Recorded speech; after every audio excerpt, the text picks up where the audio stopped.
Ši savaitė kviečia mus peržiūrėti savo išteklius, kažką paleisti ir drąsiai planuoti naujus horizontus. Taigi pasikliaukite savo intuiciją. Ir šiandien mes turime ametistą, dūminį kvarcą ir rožinį kvarcą. Taigi neskubėk ir išsirink. O tuo pačiu pažiūrėsim, kokią žinutę tau paruošė visata.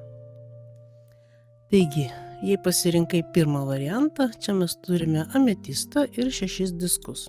Tavo savaitė supergalia pusiausvyra tarp davimo ir ėmimo. Tai gausos korta primenanti, kad kuo daugiau daliniesi savo laiku ir žiniomis, tuo daugiau tau sugrįžta.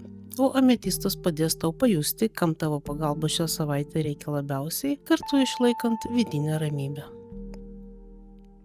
Jei pasirinkai antrą variantą, čia mes turime dūminį kvarcą ir mirties kortą.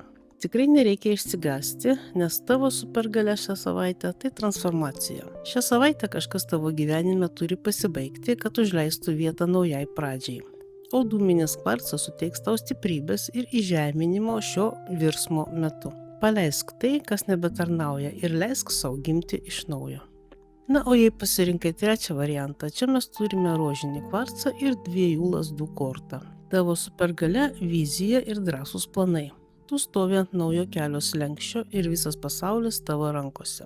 O rožinis kvarcas primins, kad tavo ateities planai turi kilti iš meilės savo ir savo svajonėms. Tad metas žengti pirmąjį žingsnį už savo komforto zonos ribų.